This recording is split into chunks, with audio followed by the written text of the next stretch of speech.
The 15th of January 2017 went down in the annals of history. For the first time ever, a keynote speech at the World Economic Forum in Davos was held by a Chinese head of state, Xi Jinping. An extraordinary event. In front of the global business elite, the leader of the world's largest communist country presented the case for strengthening free trade. 我们要坚定不移发展全球自由贸易和投资，在开放中推动贸易。 It was a remarkable feat of public relations, because of course, the Chinese are by no means advocates of unlimited free trade. China is emphasizing more and more the superiority of the Chinese model. Xi Jinping is a very clever leader. He takes every opportunity he is given. When there is a vacant space, he will occupy it. When Xi Jinping addresses the UN or travels to Africa, it's a major event. He has the stature of a great leader. Spurred on by international focus, Xi Jinping revealed his true intentions. 倡导构建人类命运共同体，促进全球治理体系变革。 We must not forget that Zhang Guo does not mean Middle Kingdom, but center of the world. In March 2018, Xi Jinping made a surprise announcement.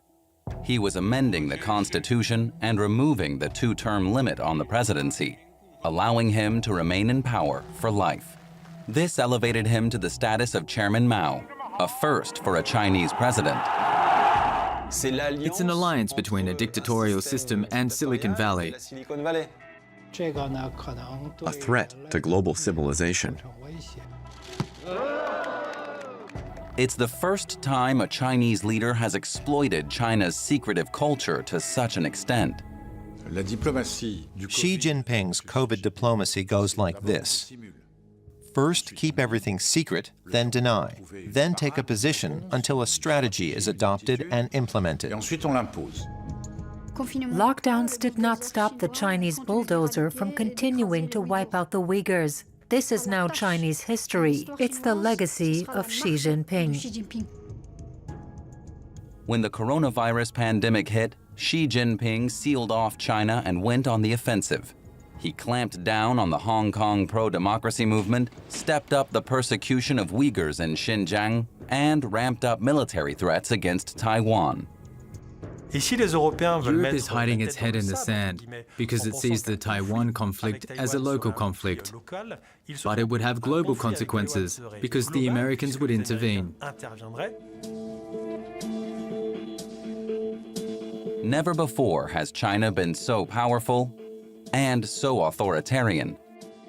Never before has China posed such a threat to the balance of global power. Who is Xi Jinping?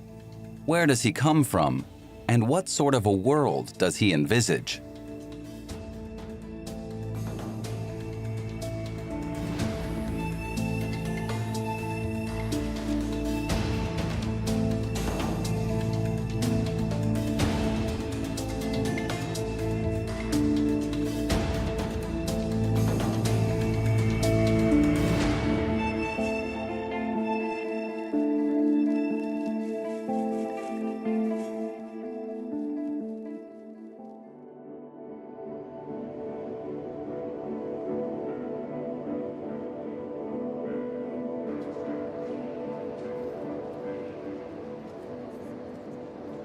One year after the outbreak of the coronavirus pandemic, with the world plunged into crisis and searching for the origin of the virus, Chinese President Xi Jinping felt triumphant.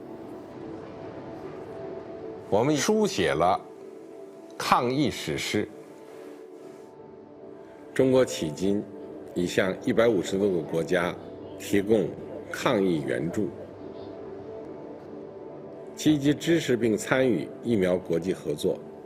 中国将继续同各国分享疫情防控有益经验。我国在世界主要经济体中率先实现正增长。In this museum exhibit in Wuhan, the city where the outbreak began, Xi Jinping is depicted as a hero in a historic victory, an exemplary leader spearheading a global fight.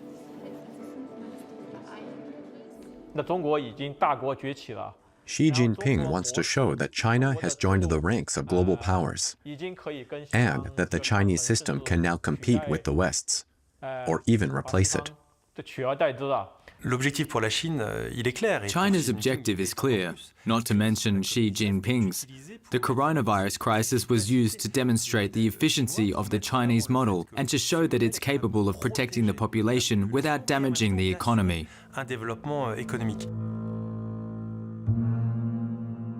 Temporary hospitals were opened. Lockdowns and quarantine rules were strict. Tracking and compulsory mass testing were introduced. Thanks to these measures, said Xi Jinping, he managed to steer China out of crisis and put it back on track. By locking people inside, you can contain the spread of the virus, sure. We don't know how many people were confined in this way, but Wuhan province alone has a population of 90 million. That's more than France. Just imagine, 67 million people in France locked up for a whole year. In this exhibition celebrating Xi Jinping, there is no mention of the thousands of COVID deaths in China, of the virus's controversial origins, or of the dates of the first cases.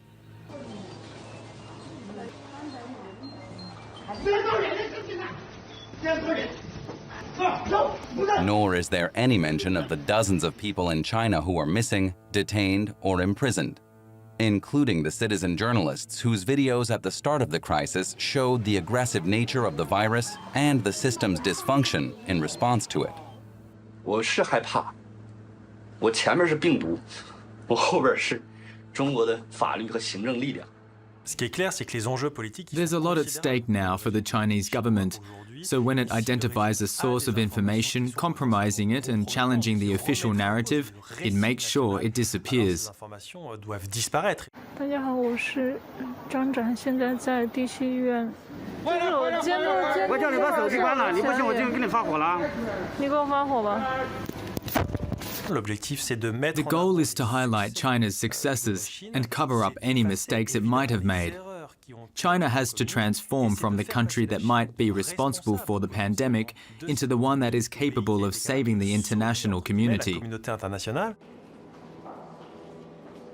Xi Jinping says he has won the fight against the virus. But at what cost to the Chinese people and the world population? What is the ideology driving him? His management of the coronavirus crisis could be seen as the perfect illustration of his worldview and the legacy he has sworn to defend. To understand that legacy, one has to understand the Chinese Communist Party. The party that Xi Jinping joined was comparable to joining a religious order. After his appointment as General Secretary in 2012, he came here, to the historic site of the first party meeting in 1921, to be sworn in under the illustrious eyes of the founders of communism. 保守党的秘密，保守党的秘密，为共产主义奋斗终身，为共产主义奋斗终身。 Xi Jinping is a servant of the party mission, almost like being a Catholic priest. So he is highly trained within himself to serve this mission. Is part of a whole system which believes its time has come. Xi Jinping clearly stated that communism is the only truth. Communism not only has to be the system in China, it must spread around the world. Xi Jinping will remain the leader of the world's largest communist party for the rest of his life. It boasts over 90 million members, all of whom have sworn loyalty to the party and thus to him above everything else. What strikes me most about Xi Jinping is his benevolent, affable, open and smiling manner. It's all just a front. He has an iron fist and a velvet glove.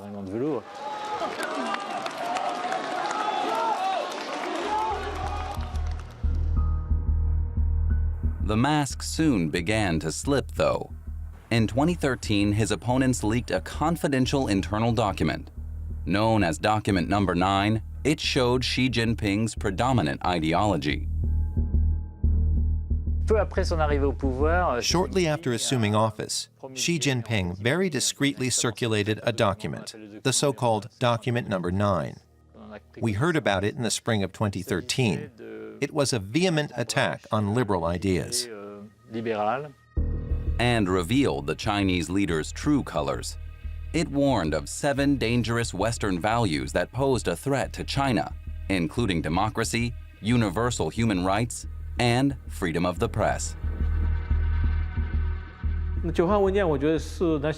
Document number 9 laid out for the first time the values that Xi Jinping represents. Its publication helped shatter the illusions that some people had about Xi Jinping.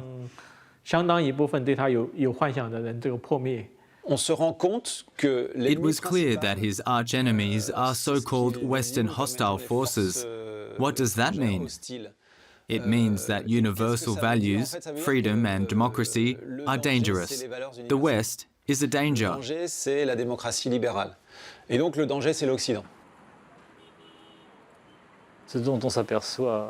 We don't realize that criticism of the West is part of China's daily propaganda.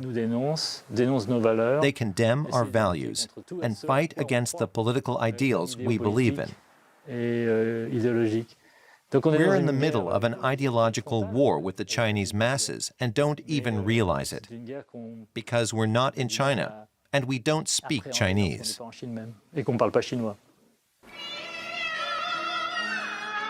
The roots of this ideological war and the key to Xi Jinping's personality and motivation lie in his past.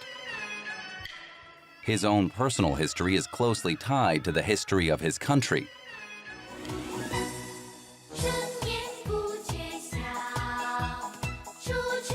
Because much like communist China itself, Xi Jinping had turbulent origins.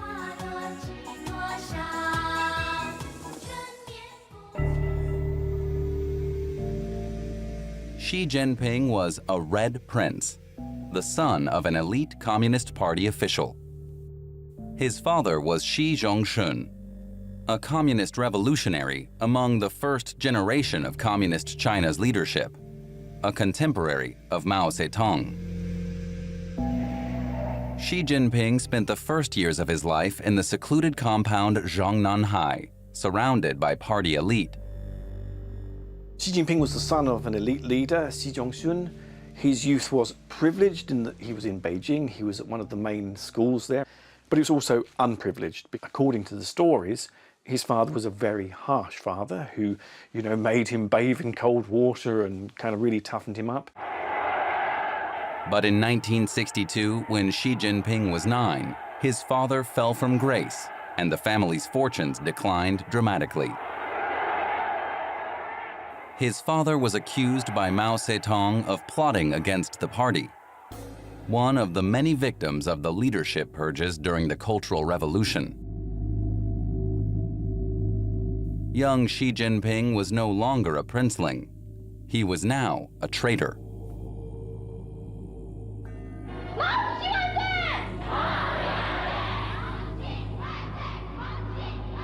At self-criticism meetings, he was forced to denounce his own father. He too became a target of the Red Guard's brutality. There is no reference to these experiences in Xi Jinping's official biography, but they shaped the personality of the future president. In an interview with a Chinese magazine in 2000, he described himself as a survivor. The Red Guards told me 100 times that they would shoot me, he said. They threatened to execute me, and I had to read Mao quotes from morning to night.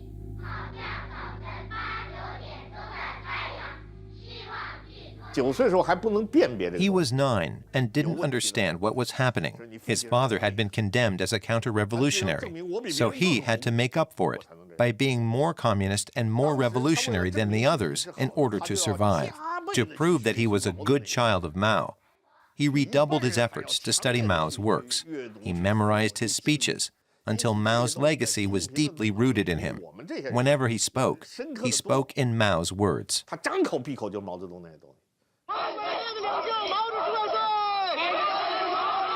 Xi Jinping was confronted with a dilemma: renounce his father and survive, or reject the party and risk execution.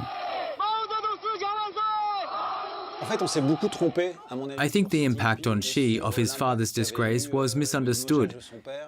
It was feared that he might hold a grudge against the Communist Party, but in fact, this was absolutely not the case. There are two kinds of sons, those who want to take revenge in some way, and those who seek to make amends.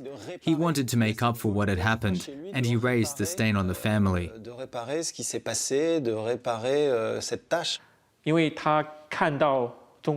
His father was treated abominably during the Cultural Revolution, so he vowed never to become like him. He made Mao Zedong his role model. He didn't want to suffer the same fate as his father. But a few years later, when he was 15, Xi Jinping suffered a further blow. Along with millions of other young intellectuals, he was sent to work in the countryside to be re-educated, to learn of the hard life there according to Mao's theory. Xi Jinping was sent to a village near the Yellow River, a barren, bitterly poor region. Even there, his father's reputation continued to dog him, and he was labeled an enemy of the people. During the Cultural Revolution, several million Chinese died of exhaustion, starvation, or disease. And thousands, including Xi's older sister, were driven to suicide. But Xi Jinping survived the ordeal.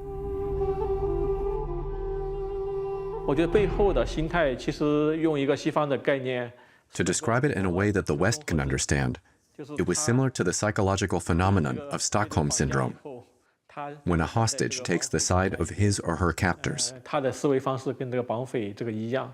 as not to be a victim, he or she adopts the mindset of the kidnappers.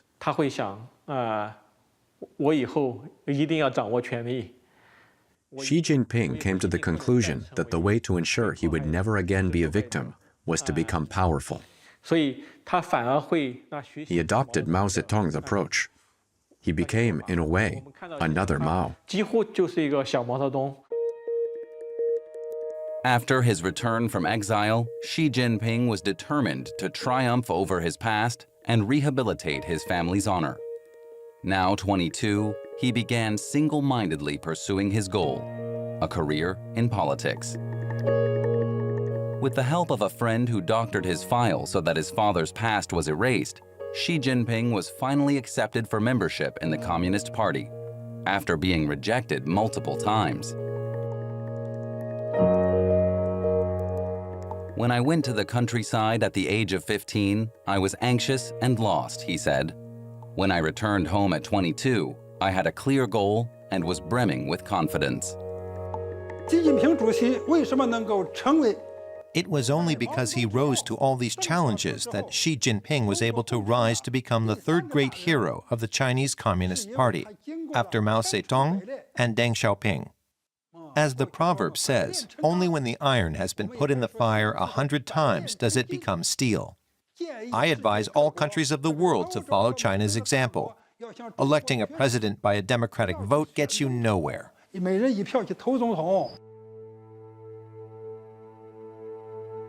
In 1979, Xi Jinping became private secretary to a general who held office in the party's Central Foreign Communications Department. Now 29, he adopted a strategy the Communist Party approved of, working his way out of the countryside and up the political ladder step by step. It was a strategy that would take him all the way to the top.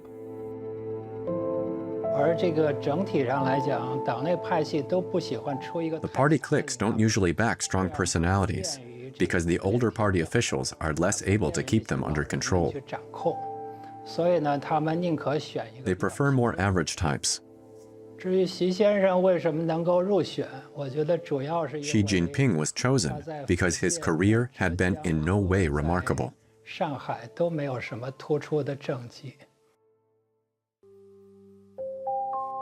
To gain the trust of the party's leading officials, Xi turned himself into one of their most loyal servants.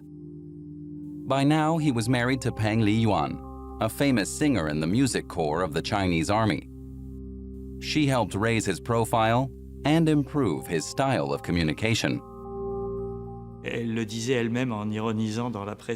joked in the Chinese media that she used to be much better known than him because she sang in the choir of the People's Liberation Army.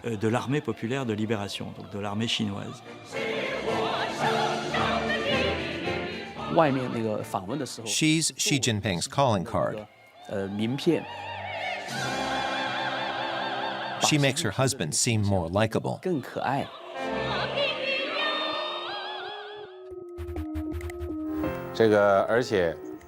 Jinping cultivated a progressive liberal image that won over the public. In 2007, when the party began looking for a successor to Hu Jintao, the president and general secretary of the Communist Party, they decided that Xi Jinping was an ideal candidate.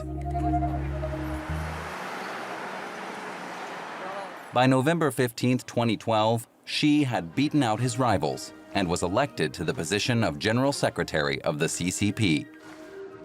The next year, he was elected president.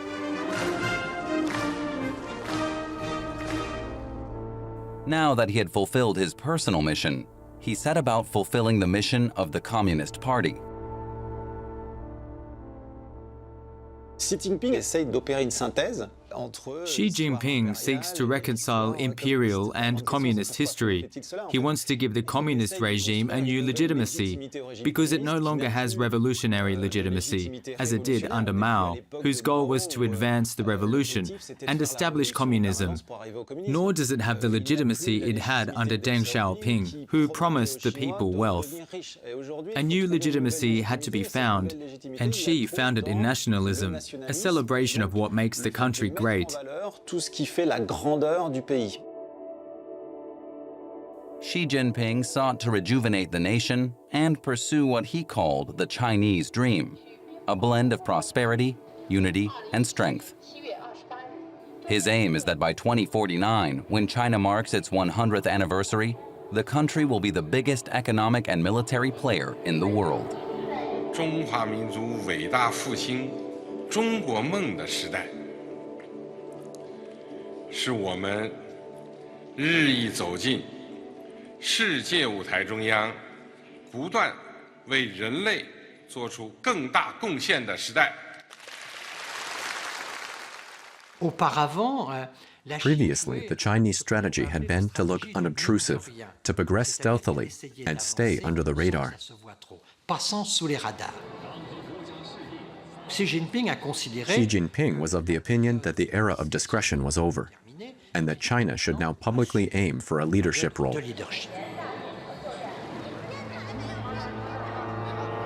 Xi sought to legitimize his nationalist dream by pointing to historical events, such as the series of defeats China suffered in the 19th century and the damage inflicted by the West during the Opium Wars, which had brought about the decline of the Chinese Empire. Imperial China, he said, was humiliated by Britain and other European states and forced to open its market to the opium trade. Millions of Chinese became addicted. The Opium Wars resulted in what became known as the Unequal Treaties, which saw China concede key strategic territories such as Hong Kong and the Shanghai port. To add insult to injury, French and British troops looted and destroyed the old Summer Palace in Beijing. China really suffered defeat and humiliation again and again, involving many occupation, seizing of the land, setting up concessions, etc. And I would say the Chinese feeling about indignity about all these foreign aggressions is very deeply rooted. The Chinese dream is born from the roots of Western aggression. This makes it necessary to rebuild our country and make it stronger. We want to return to the greatness of Imperial China. Xi Jinping's aim of regaining China's lost power involves Chinese unification, a project designed to establish territorial, ethnic, and ideological unity.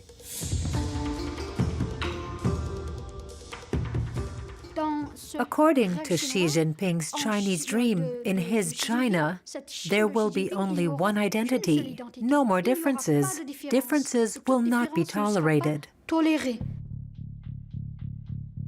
The first step in this unification process is the forced assimilation of the majority Muslim Uyghurs in the immense Xinjiang region. Another goal is to bring Hong Kong into line. Xi Jinping is keen to put a stop to the pro-democracy movement. Ultimately, the president's plan also entails unification with Taiwan, which has been de facto independent for more than 70 years.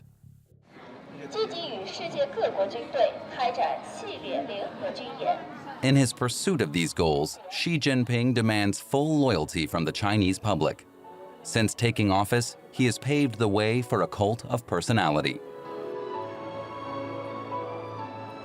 Xi Jinping will be the great leader who achieved that.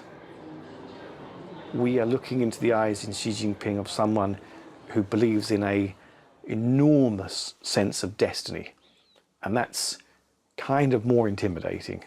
This story only has one line for him, and it's not for China to fail.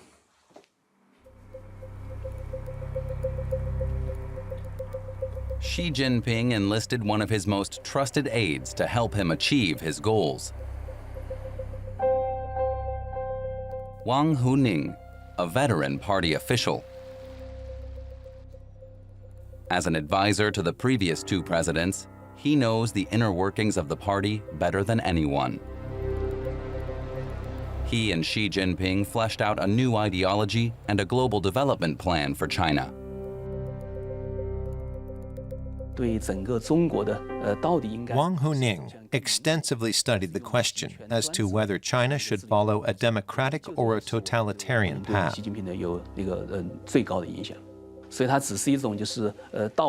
And his conclusions had a major influence on Xi Jinping. In his view, economic and political development can only be achieved with a period of totalitarianism and stability. Social and political progress can wait. That's the fundamental idea.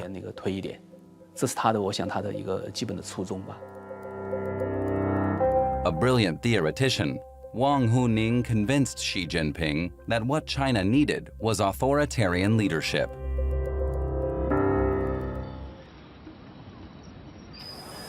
In order to bolster his power, Xi Jinping launched an ambitious anti-corruption campaign. He vowed to fight what he called flies and tigers, lowly bureaucrats and high-ranking officials, in an echo of Mao's infamous purges. Some of the population were happy about the anti-corruption campaign and welcomed the outing and punishment of corrupt officials, which was also what happened during the Cultural Revolution.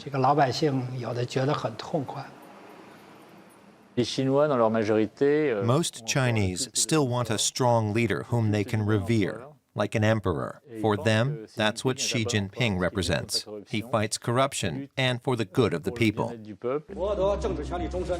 Xi Jinping used the fight against corruption to sideline his political opponents.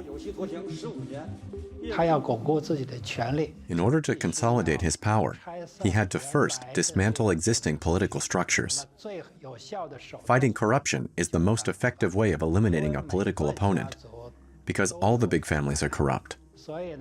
It's very easy in China to convict someone for corruption. 170 ministers and deputy ministers, 4,000 army officers, and some 100 generals were removed from power in the corruption crackdown. 反腐过程中呢，他清理的光是党员干部。 Over 1.5 million party members were purged during the anti-corruption campaign. That's about the population of a small country. It shows what a ruthless dictator Xi Jinping has become. The message that Xi conveyed to Chinese society was clear. No transgression of party ideology would be tolerated. Confessions and public admissions of guilt were broadcast on television.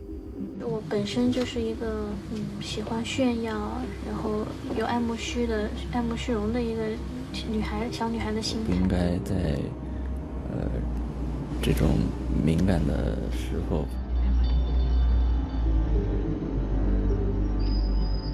The cleanup campaign cemented Xi's authority and ensured public support for his historic mission. In this propaganda film, Xi revealed the first phase of his plan: the construction of a new Silk Road, a global infrastructure project spanning multiple countries. It was dubbed the Belt and Road Initiative. Xi Jinping is the first Chinese president in history to launch such a mammoth project beyond his own country.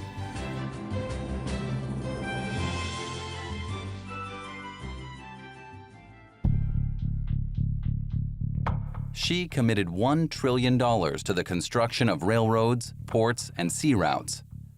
First in Asia to close the infrastructure gap, then in Europe, the Middle East, Africa, and Latin America. A project unprecedented in the history of mankind.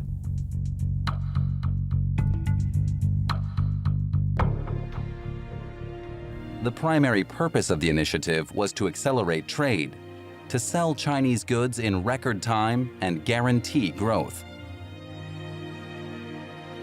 The Belt and Road Project is part of a strategy of bypassing Western powers in order to gradually erode their sphere of influence in the world, starting with Central Asia and moving through Pakistan to East Africa and even onto Eastern Europe. One Belt, One Road. That's a major strategic vision for President Xi Jinping. It's a long-term plan. We have no long-term plan in the United States or do other Western countries in and of ourselves, let alone vis-a-vis China. Xi Jinping offered to lend struggling countries the necessary financing for the new infrastructure. About 60 countries signed up, including Sri Lanka, one of the first countries to accept Xi's loan, and then built a huge port in the south of the country.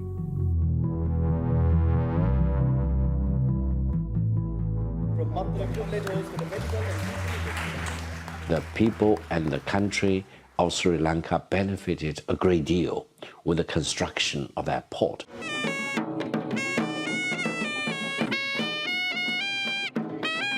Now, I think Sri Lanka is becoming a very active, a very profitable transit port.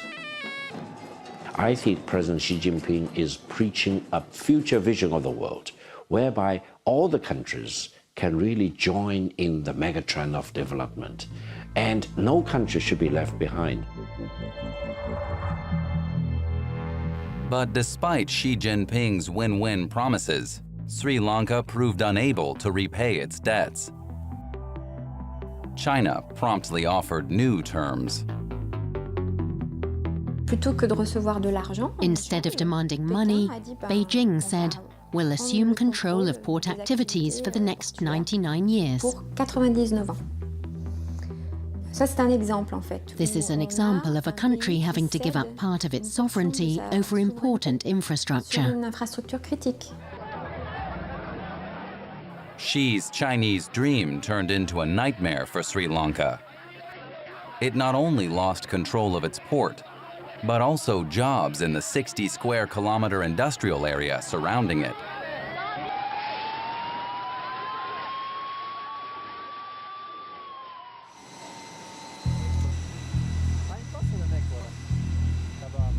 Adjusting the terms and his tactics, and ignoring protests, Xi Jinping then took his plan to industrialize nations. First, he acquired stakes in strategic infrastructure such as the Greek Piraeus port and Toulouse Airport, offering development opportunities in return. Initially, European governments rolled out the red carpet for Xi Jinping, scrambling to meet with him to secure Chinese investment. C'est un animal politique moderne. Xi is a modern political animal. He's authoritarian, but he also can be sociable. He shakes hands and tries to promote a particular brand of empathy. He is a 21st century politician.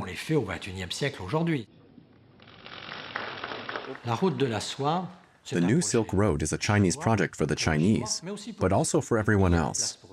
There's room in it for us, but of course that aligns with Chinese goals. It effectively creates a continent, Eurasia. Basically, it's a partnership between Asia and Europe, and the Silk Road is the backbone of this new continent. America has long been the center of the world, but now Eurasia will be the center of the world.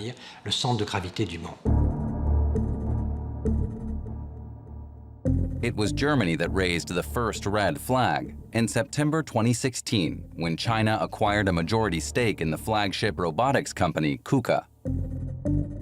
In 2018, during a press conference on security in Europe, then Foreign Minister Sigmar Gabriel dispensed with diplomatic restraint and publicly criticized the Silk Road project.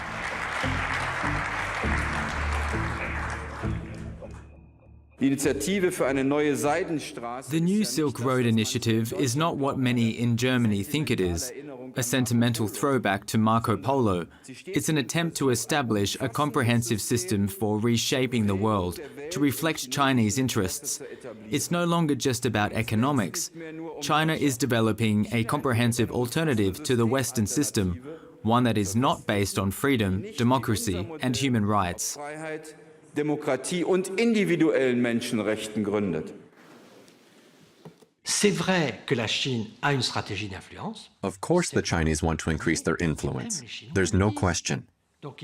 But they also admit that. The only answer is to stick together. If Europe remains divided, it'll be easier for China to find partners.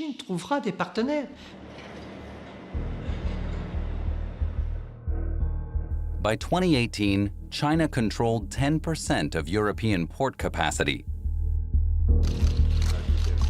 In some European countries, economic dependence on China was beginning to slip into political dependence, with Greece seen by many as a Chinese Trojan horse in the EU.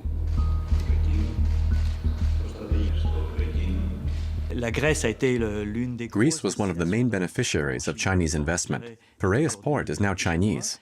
In early 2018, for the first time ever, Europe was unable to submit an annual report on the human rights situation in China to the UN Human Rights Council because Greece used its veto.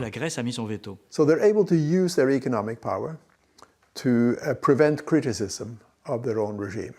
What they want to export is influence. And what they want to get, number one, is silence. They do not want anyone to say anything that is displeasurable. They want acquiescence with their own international policy. Outside of Europe, Xi Jinping invested primarily in Australia, in all levels of society. Along with New Zealand, it served as a sort of testing ground for the Chinese to experiment with ways of meddling in democracies, using an old strategy to secure political influence developed by the Communist Party. The Communist United Front tactic entails winning over and neutralizing non-communist forces for its aims. They're won over and turned into allies of the communist cause. China is pulling out all the stops to influence the domestic policies of its foreign partners.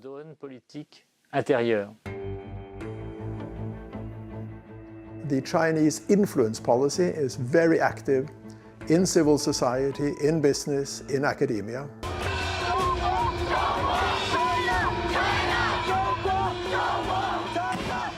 Elle le fait en influençant les communautés chinoises d'outre-mer. It influences the Chinese population abroad and finances the election campaigns of China-friendly candidates. Thank you very much. In late 2017, Australia was rocked by a political crisis that resulted in a senator stepping down from his post after controversy over his ties to Chinese donors. China managed to bribe a number of members of parliament, who then took China-friendly positions on sensitive issues. In the wake of the scandal, relations between China and Australia soured.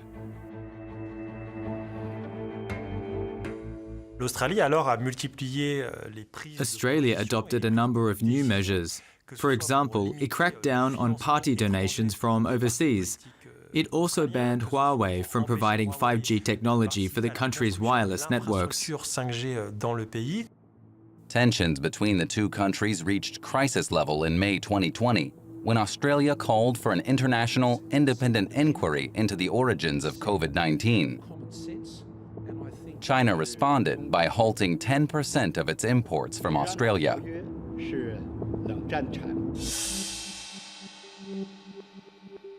Xi Jinping took a more cautious approach in Europe. He cultivated a network of China-friendly politicians who helped improve the country's image in the West. One example is former British Prime Minister Cameron. He now holds a management position at an investment fund that supports the Silk Road project. I don't know what his monthly salary is, but it must be substantial. The Chinese Communist Party maintains relations with politicians all over the world, including in France.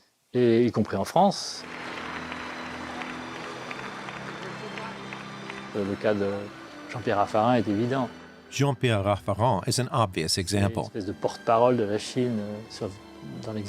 He's a mouthpiece for China inside of France.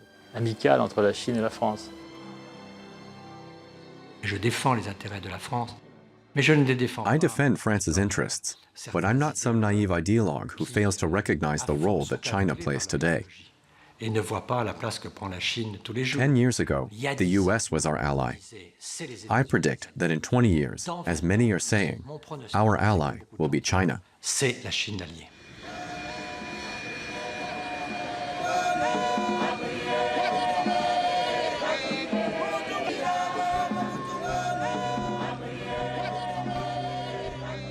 So far, Xi Jinping's Chinese dream has been most successful in Africa. The new Silk Road now extends across more than half the continent. Xi Jinping is a frequent visitor there, promoting his political dream. He calls it the Chinese solution, a solution based on the principle that the main human right is the right to economic development. "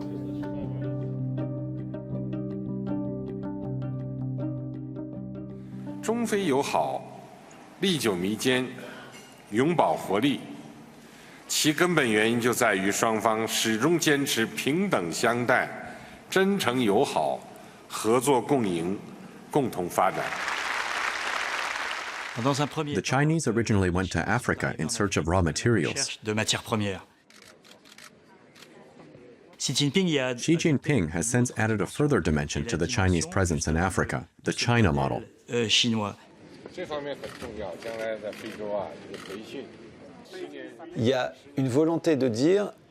His message is, look, in 30 years we managed to escape miserable conditions and become the world's second largest economic power.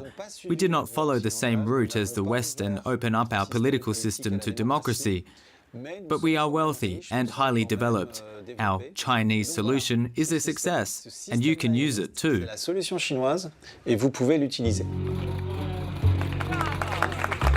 Une sorte de capitalisme autoritaire.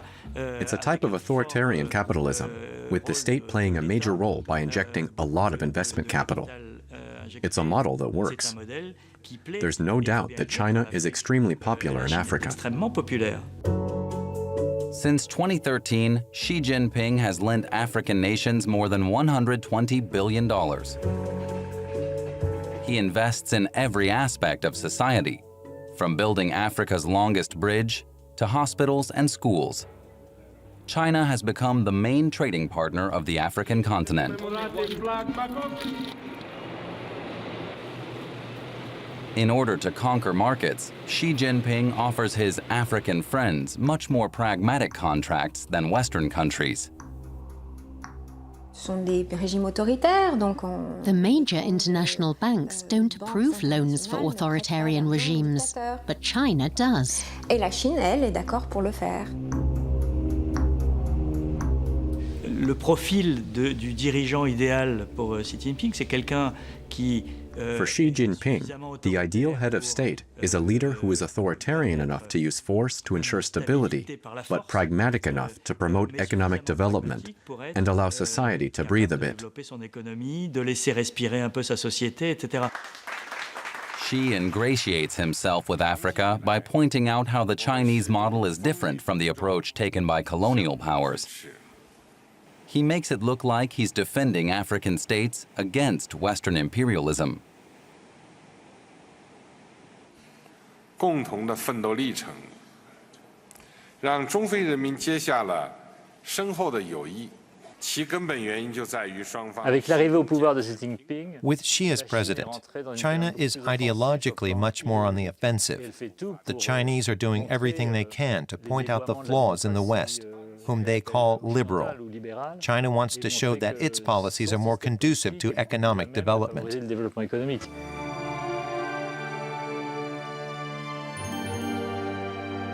China is using its ties to interfere in the domestic politics of many African states. That's a new aspect of the Chinese presence there.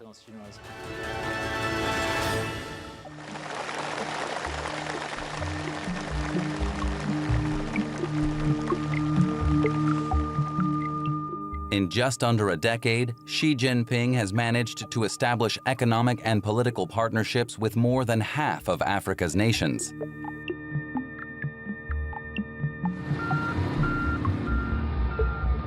To secure trade and investment with Africa, Xi Jinping has crossed a line that none of his predecessors ever dared approach. In Djibouti, East Africa, on one of the world's busiest shipping routes, he has established China's first foreign military base.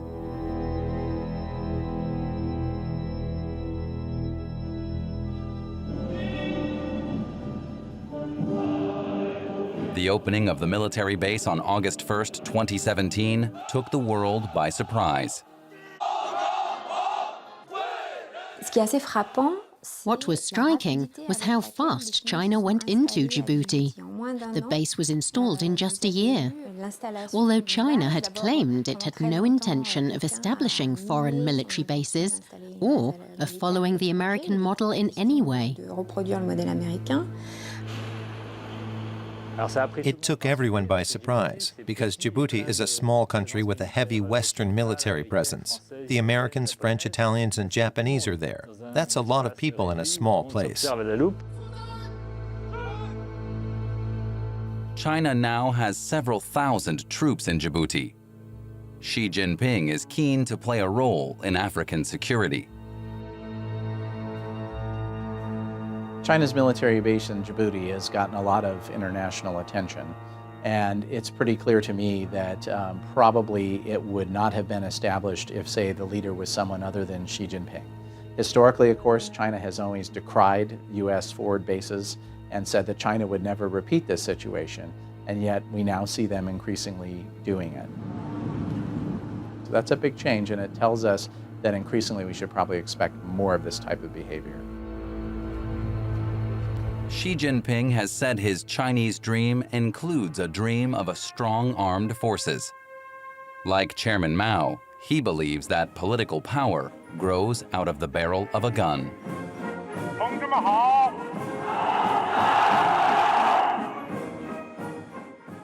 Since Xi has been in power, China has been demonstratively flexing its muscle. The biggest military parades the People's Republic has ever seen have taken place on Tiananmen Square.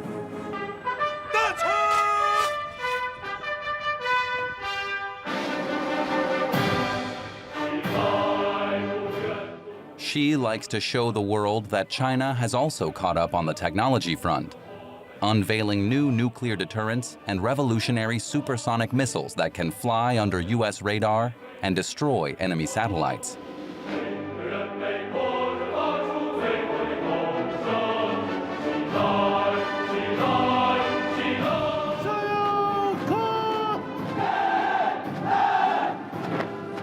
In just 4 years, China has built up a fleet of ships and submarines that's now as strong as the French navies. President Xi pledged to build a world-class army. World-class means it will be the strongest army in the world, even stronger than the U.S. In 2 or 3 decades, there's no doubt that by 2049, our military power will surpass that of the U.S. Paradoxically, China models itself after the U.S., its archenemy, and its powerful military. It emulates America.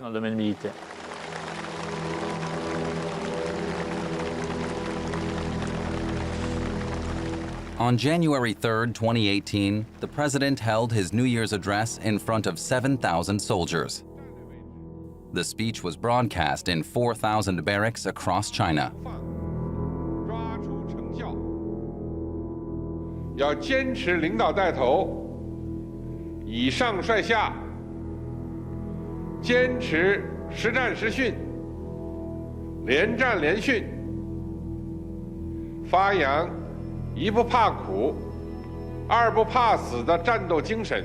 我宣誓，我宣誓，我做中国共产党的领导，全心全意为人民服务。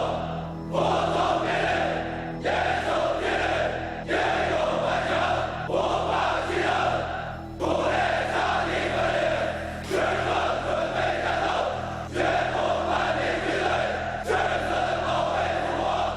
What we are likely to see is a Chinese military that is more capable, more lethal, more expeditionary, and more externally focused. And that's a real challenge that the world is going to have to grapple with.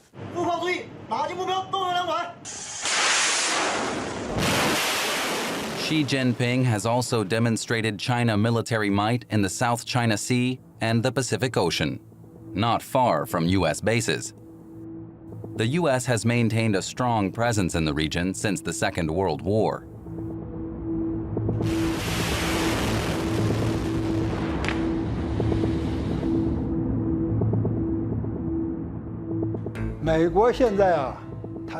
After the Second World War, the U.S. occupied the Pacific and surrounded China. It should not have done that. It was devious. In 20 years' time, the U.S. will be forced to withdraw its warships from the region.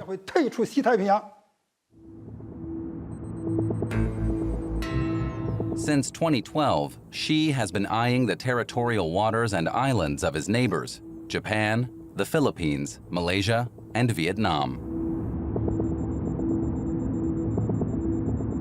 He lays a historic claim to virtually the entire South China Sea.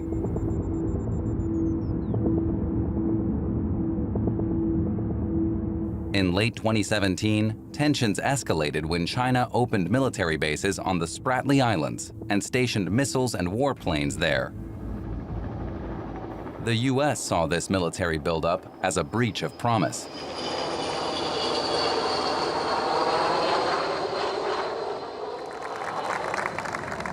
This is one thing that bothered me about Xi Jinping. When he was in Washington, he was asked, are you going to militarize those islands in the South China Sea? He said, no, I'm not going to do that. 不影响任何国家，也无意搞军事化。 Well, they have. They have militarized those islands in the South China Sea. He just, that doesn't go over very well. Over the course of several months, we saw constructions appearing on new artificial islands. So everyone was wondering, why? What are they up to? Little by little, Xi Jinping built a military base in the South China Sea.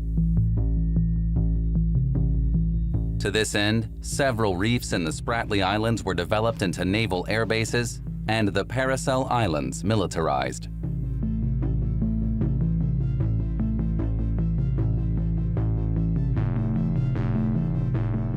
These developments go against international court decisions, such as the ruling of the Permanent Court of Arbitration in The Hague, which in 2016 dismissed Beijing's claim to much of the South China Sea.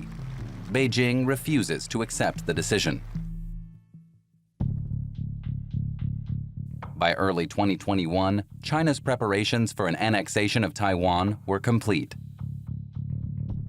统一是历史大势，是正道；台独是历史逆流，是绝路。我们不承诺放弃使用武力，保留采取一切必要措施的选项。 China's military exercises took place directly opposite Taiwan. This problem has existed for too long. China should have unified with Taiwan back in 1949. In my opinion, the only solution is a war against Taiwan, a war of reunification. Parvenir à l'unification. Unification with Taiwan is essential for Xi Jinping. This goal has become central to the national narrative propagated by the Communist Party. Imposé par le Parti communiste.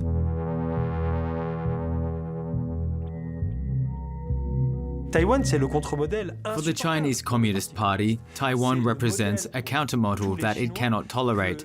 It's proof that a different future, a different political system, and the democratization of Chinese society are possible.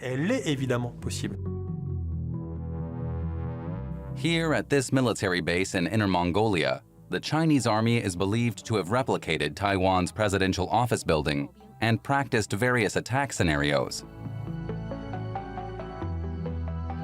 Since early 2021, Xi Jinping has been sending more fighter planes and bombers to Taiwan's air defense identification zone.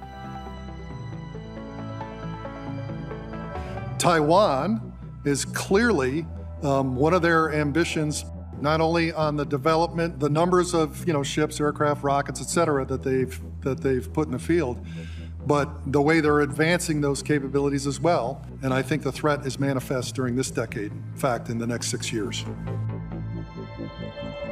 Since 1979, Washington has been obliged by law to protect Taiwan in the event of a Chinese invasion. The region could one day be the backdrop to a standoff between the 21st century's major powers.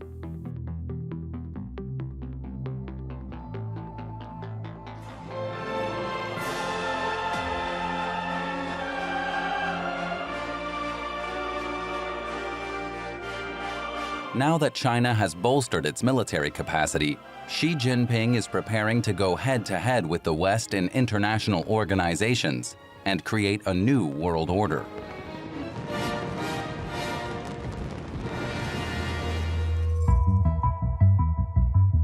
In order to do so, he's building the influence of the Shanghai Cooperation Organization.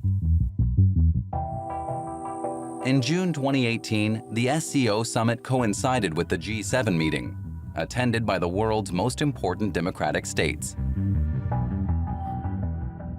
Donc on a les instruments de l'influence chinoise. On a la route de la soie qui est la stratégie. China's instruments of influence are the New Silk Road, its economic strategy, its political influence extending to the coast of Africa, as well as the political and military alliance, the Shanghai Cooperation Organization. It all adds to a China-led system that has no precedent in modern times. An alternative to the world order established by the US after the Second World War. Xi Jinping presided over the summit. By his side, his loyal friend Vladimir Putin, who had been excluded from the G7. Also, the 4 authoritarian republics of Central Asia, and most importantly, 2 new members, India and Pakistan, 2 rival nuclear powers that Xi Jinping had managed to bring to the table. 本次会议是上合组织扩员后8个成员国领导人齐聚一堂的首次峰会，具有历史性意义。随着成员国数量增加，我们的力量进一步壮大，地区各国人民和国际社会对我们的关注和期待越来越多。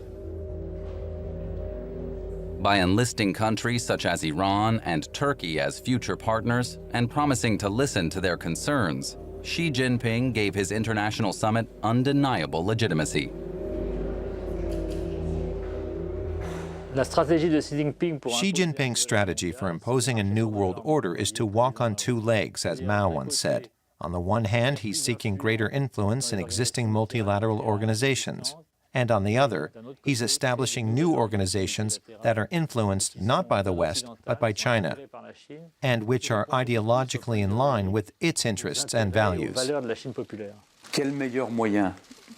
What better way to neutralize a large institution than to create your own organization to exert pressure? The most extreme example of this is the 16+1 format, with China on one side and 11 Central and Eastern European countries, all EU members, on the other. In addition, there are 5 non-EU countries, making them more vulnerable to China's influence. This is very worrying for the EU, which fears fragmentation. In the context of the Silk Road, there are over 180 organizations around the world led by the Chinese. They are competing with the United Nations system, and some think this is great. Xi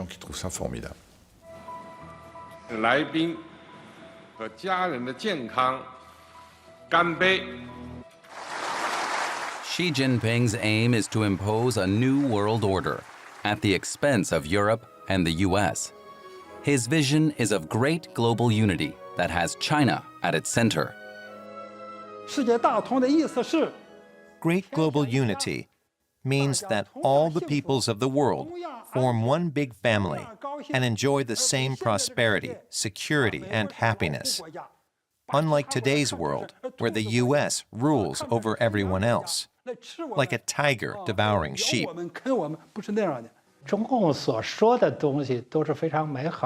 The Communist Party promises people a bright future and wonderful prospects. But there's a very Chinese calculation behind it. Since Mao, China has been dreaming of building a communist world utopia.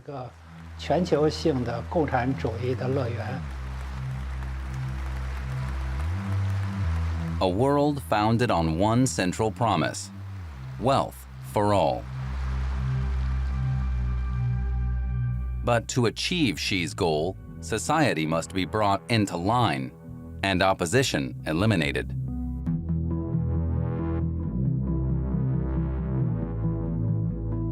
Xi Jinping dreams of a world completely under his control.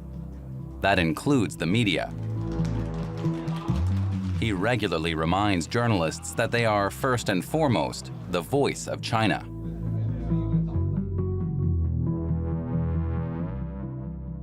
Good morning, President Xi. Et là, ce qu'il leur dit tous, il leur dit He tells everyone, your family is the Communist Party. Never forget that your task is to serve that family. Journalists are not supposed to investigate and inform, but to follow an agenda dictated to them by the party's propaganda department. For Chinese media, the Xi Jinping era is the worst in 40 years. You rarely find facts in the media now, and certainly no critical statements. Xi Jinping has dashed all hopes that the country will democratize. From political expression and demonstrations to sexual preferences and religion, everything is state-controlled. Any breach of the Communist Party's ideology is a criminal offense. The slightest misstep is punished. There are now hundreds of thousands of political prisoners in China. The internet and social media are strictly controlled. For example, anyone who criticizes Xi Jinping on the Chinese app WeChat is immediately arrested.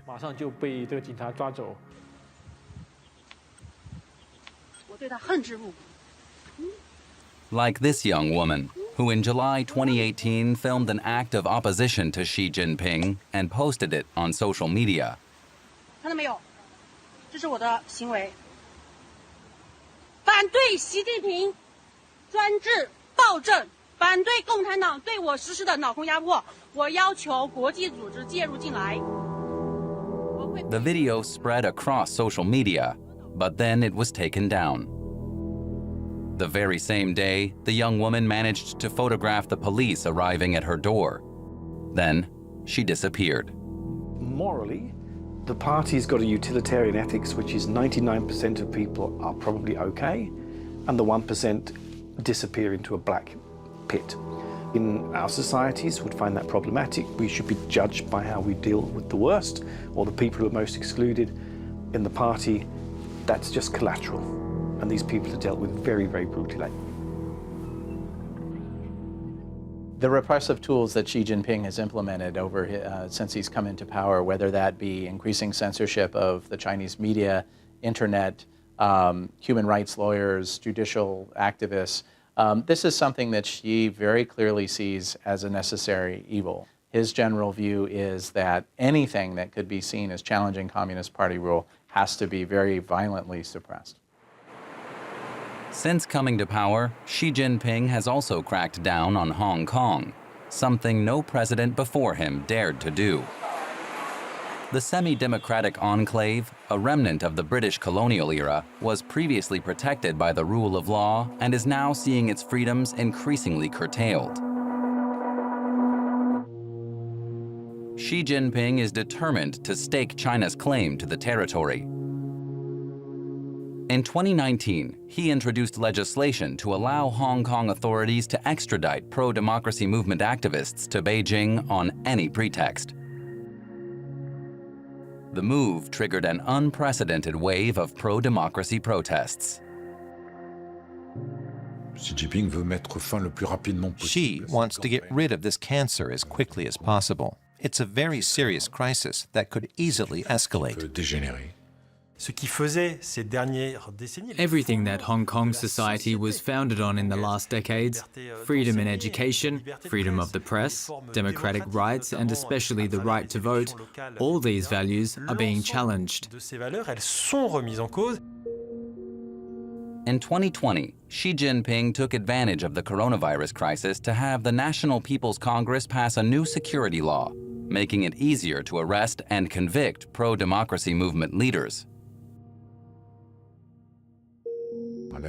Increasingly, Chinese law now applies in Hong Kong. Beijing is in the process of annexing Hong Kong, plain and simple.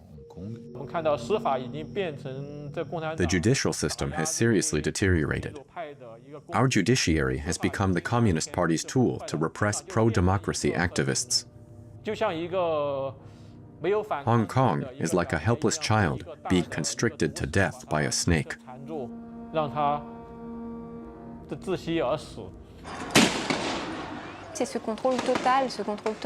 Hong Kong is increasingly under totalitarian control. Brutal methods of repression are commonplace. Many have decided to flee abroad. It's the only form of resistance left to them. A year later, China approved changes to Hong Kong's electoral rules. Now, only patriotic MPs will be allowed in Hong Kong's parliament. Candidates first need to be vetted by a pro-Beijing committee to ensure their loyalty to the mainland. We've seen the same thing happen in Russia. Candidates are selected by an independent committee formed by the Chinese Communist Party. Now they don't even have to bother rigging the elections. The problems in Hong Kong are not just about this one city. I think Hong Kong is where the battle between the West and China, between democracy and dictatorship, is being fought. If Hong Kong loses, the whole West loses. The whole democratic and free world loses. Xi Jinping believes in a China united by patriotism and loyalty to the party. A China in which all religious minorities must be incorporated into the dominant culture, either voluntarily or by force. The Xinjiang region in northwest China is home to more than 10 million Turkic-speaking Muslim Uyghurs. They pose a problem for Xi Jinping. The region was annexed by Mao in 1950. 70 years on, the Uyghurs still dream of independence. After a wave of clashes and attacks on the Chinese state, Xi Jinping decided in 2014 to solve the problem once and for all. China's leadership drew up a top-secret plan to crack down on the region's Muslim minorities.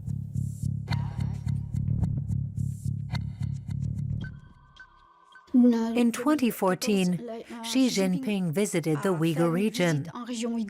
It was all over the media, especially his visit to the army, where he inspected torture instruments and stressed that any threat to the unity of the country must be eradicated. As a result, the Uyghurs were demonized in China and labeled dangerous, people who must be separated from the rest of the population. Xi Jinping sent 1 million Chinese officials to Xinjiang to monitor the homes of the Uyghurs, to spy on their daily lives, and report even the most minor deviations from Chinese ideology and culture. 500,000 children are said to have been separated from their families to be put into internment camps. In recent years, over 300 such camps have been built in the region. These function as re-education camps, forced labor camps, and high-security prisons.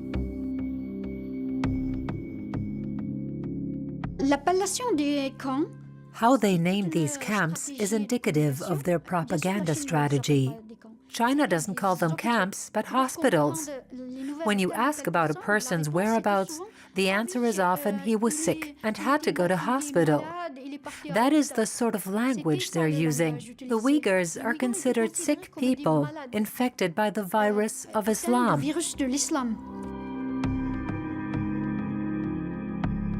Uyghurs are basically being brainwashed in the camps, forced to give up their religion, language, and culture to become part of the Han majority culture. At least 1 million people are thought to have been interred since 2017.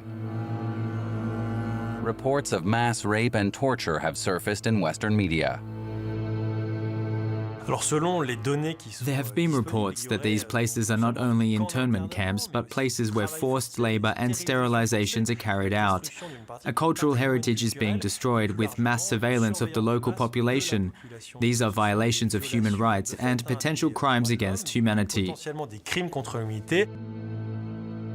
The US, British, Canadian, and Dutch governments have called the repression of the Uyghurs genocide.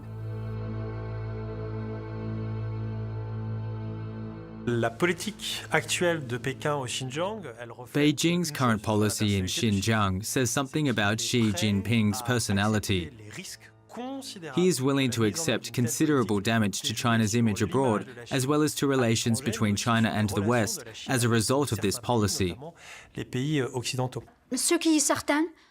What is certain is that what the Uyghurs are currently suffering is the world's largest known mass internment since the Second World War. Since Xi Jinping has been in power, a system of mass surveillance has been established in Xinjiang. It's an experiment that could soon become the norm across China.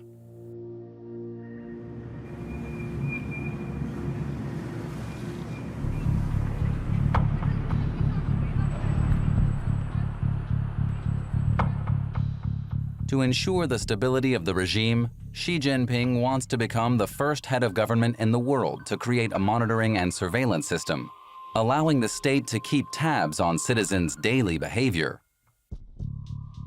To this end, he is currently testing an initiative called the social credit system.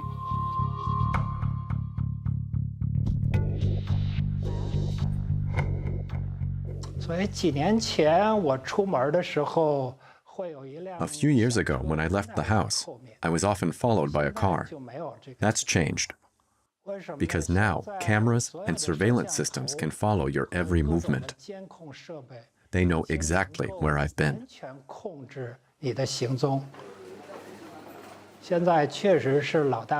Big Brother is now everywhere, monitoring every place at any time. It's the eye of the government. New facial recognition software immediately assigns a name and personal data to every image. Officially, all Chinese people are registered in this software.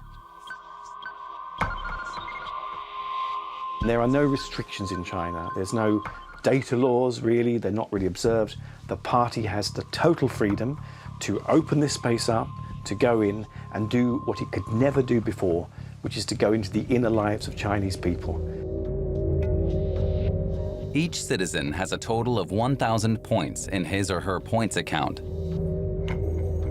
For each action in their personal or professional life, on their bank account or social media, the system imposes a penalty or issues a reward in the form of point gains or losses. The social credit system is a system where basic information about all citizens will be contained in a register, enabled to evaluate whether they are good citizens or bad citizens. Now, it's a wonderful instrument of control. For example, it is now being used to decide who will be allowed to travel and not to travel abroad or within the country. If your score is bad because you criticized the president on social media or behaved in an undisciplined manner at work, you'll be barred from certain professions. You can't become a teacher or a police officer or a party official or an executive in a company. During her visit to China in May 2018, then German Chancellor Angela Merkel expressed grave concern about the social credit system, referring to George Orwell's chilling vision of the future.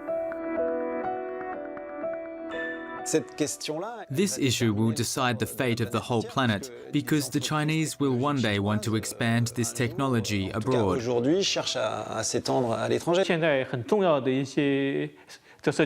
Social media companies like Facebook follow China's orders. 2 days ago, I published a critical text about the Communist Party on Facebook, without hate comments or calls for violence. But I still received a message from Facebook telling me that my account was suspended for 24 hours. So even though I live in the US, I am not allowed to criticize the Chinese Communist Party without restrictions. The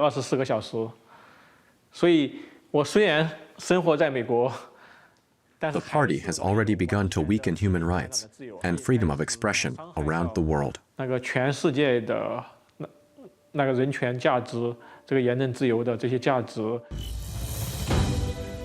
A law passed in 2017 requires Chinese telecommunications companies operating overseas to cooperate with Chinese intelligence agencies and keep the cooperation secret. Concerned about spying, the US, Sweden, and Britain have barred Chinese groups from rolling out their 5G networks.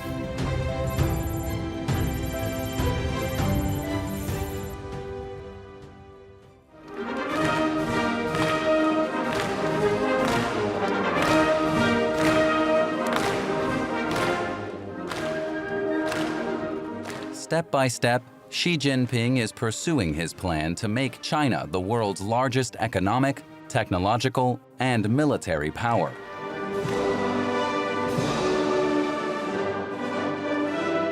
After testing President Xi Jinping, he's been generally accepted as a very strong and capable leader, a well-respected leader, and we do not want to lose this chance. We want to keep him there for longer, for more years, and hopefully he can continue to make contribution to China and also to the rest of the world.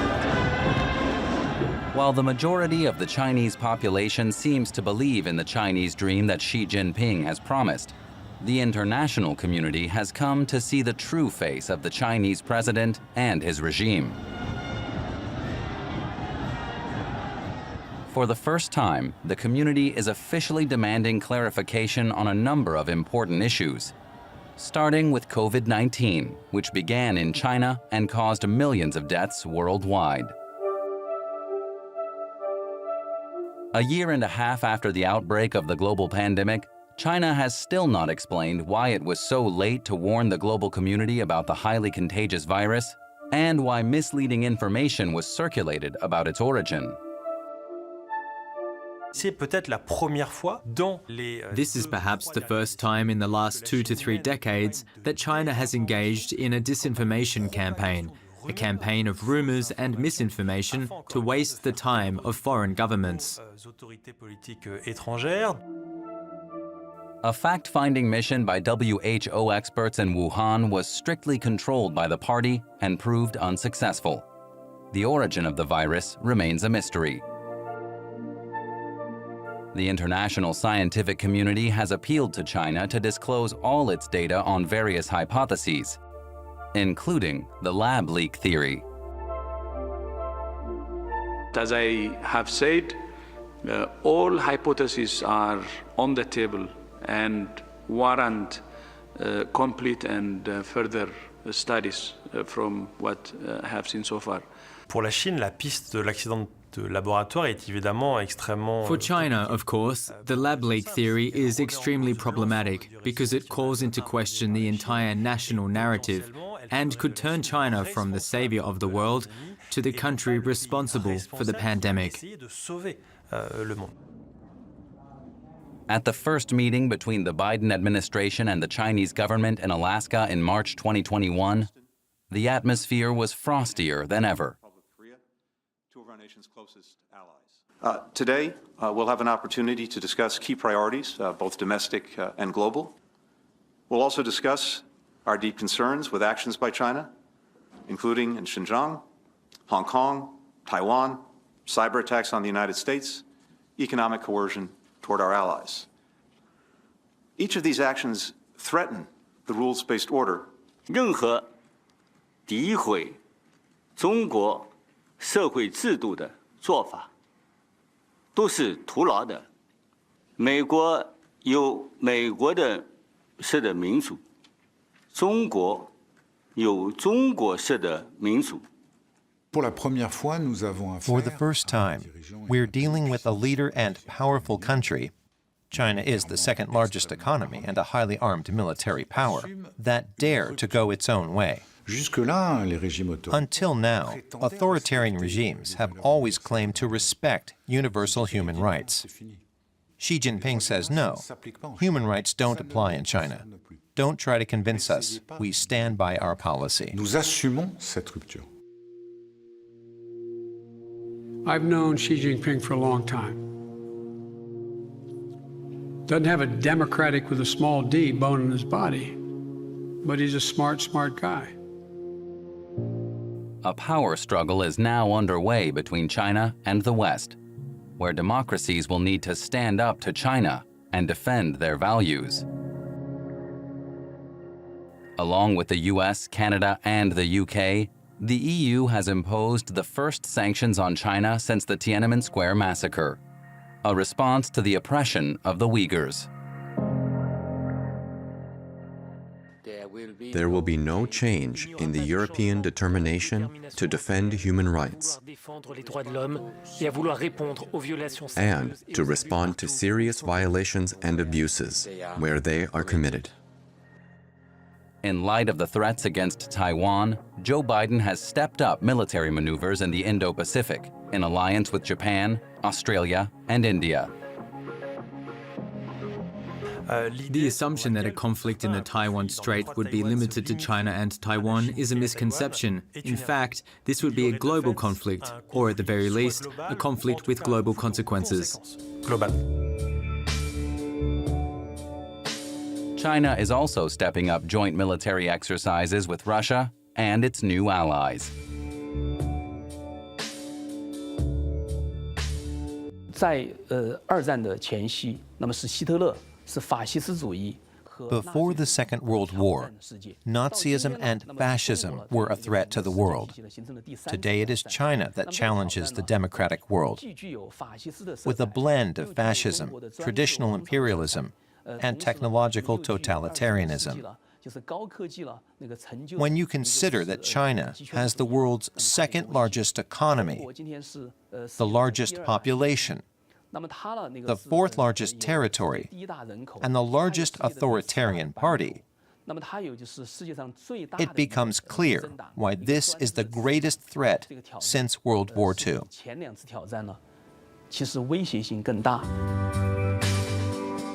If Xi Jinping succeeds in creating his new world order, the future of the world will be decided by an authoritarian regime.